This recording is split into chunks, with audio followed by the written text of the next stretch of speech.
Happy birthday, Ryder. I love you so much. My son turns 10 years old today. It's crazy. 10 years. I totally remember he was actually born at like 2 in the morning. So the previous day, the previous day we had an appointment, just a regular appointment. And I showed up, and his mom had this look on her face. And I was like, uh-oh. and we went in, and it was time, and it was a long time after that. I think that appointment was like in the afternoon on whatever day of the week that was. I don't remember what day of the week it was now, but on the 30th of 10 years ago, it was like in the afternoon, and it wasn't until 2 in the morning the next day. So long and a lot of nerves and crazy. It's been 10 years. But yeah, anyways, I love you, Ryder. Happy birthday. I hope you're having a great day. And so today, I'm going to go to the post office, UPS store, and stop to shoot some photos. And I want to go to a classic spot I went to back in the day. I haven't been to in a long time for a photo / Instagram post. There's an old video I found when I was backing up a hard drive. I'm getting my hard drives all situated. And I seen the clip, and I'm going to talk about it here in a little bit. And I was like, I should go back to that location. I know it's going to look a little different. And just photograph it and post the video, and you'll see why.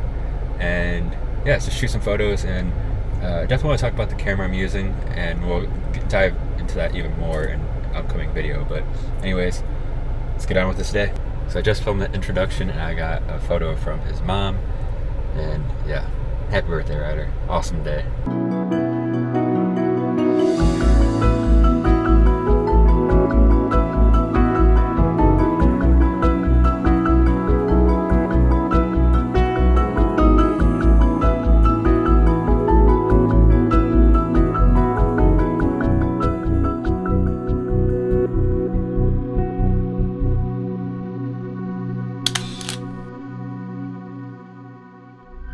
Was on my way to shoot some photos, and I haven't been to Goodwill since before the pandemic, so here let's stop to see if I can find any gems.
Ended up with a couple cool photos in there. That's what's kind of nice about doing random stuff like that, just stopping in somewhere.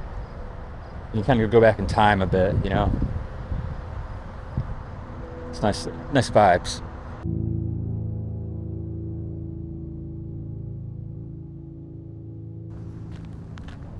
So I'm at this spot now. I was here way back in the day. It's my cousin, who unfortunately passed away in 2007. But I wanted to get this photo here. So that's probably right about here.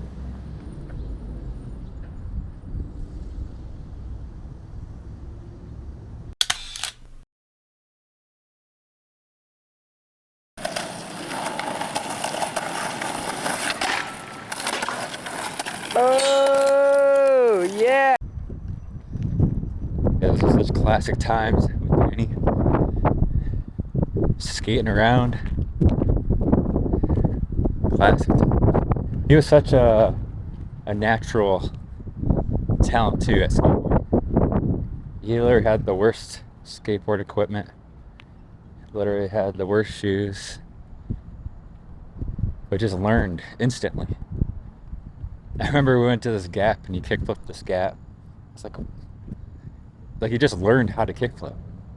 It was like, how? You know what I mean? Like it was awesome.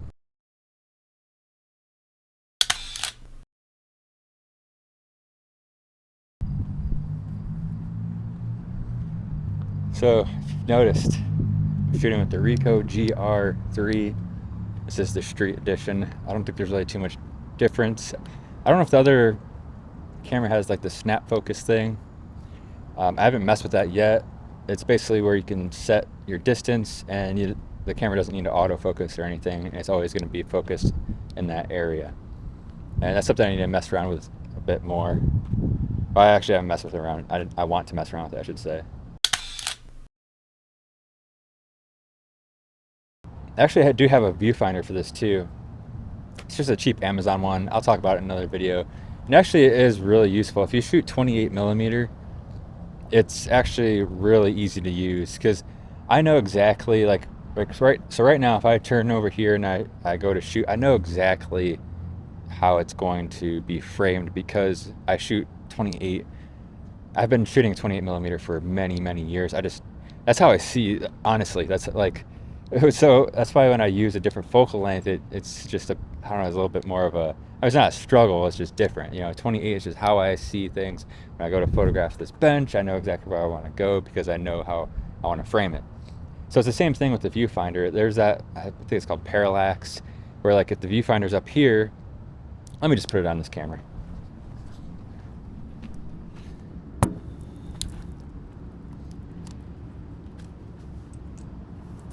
So it's literally this small. It's just a cheap Amazon one. There's no electronic anything. It's literally just a viewfinder. So, like say if I'm gonna photograph this bench right here, and like say if I'm framing it with the screen, I could see obviously what's going on, you know. So the screen is showing me where, you know, what the lens is looking at. The viewfinder is above that, right? So it's gonna be slightly different. But like when I go to shoot, I know exactly how 28mm works. Or if you notice that little tiny bit of a dip is literally going to get the same frame that I had before. It's not drastic or anything like that. So this does have like a really good vibe. Like if I want to get that tree trunk and that edge of that seat right there, I'm just gonna go like this, boom, focus, boom. And it's there. You know, it's that simple. You know what I mean? 28 is nice, you know, with you have that wider angle, and that's pretty close too. So be able to hit that is exactly what I was saying, where I'm just used to this focal length. And the viewfinder does look really cool on here. And this actually is nice for like when you're against the sun, like, you know what I mean, when you're looking at a screen, you know, you're gonna have glares and all that. So it is nice to have this viewfinder to, you know, get exactly what you want. I didn't really expect to go in this whole talk about the viewfinder stuff. Maybe I'll cut this up in another video as well, just to if someone's looking for, you know, any opinions on the viewfinder. To me, it's kind of a must-have because it's just one, fun to use. It's so cheap and it does help in sunny days. And if you just want to use a viewfinder, and if you're wondering why I switched the Ricoh GR3 from the X100V, I'll talk about that in the next video. Hit that subscribe button if you haven't already, and I'll see you in the next one.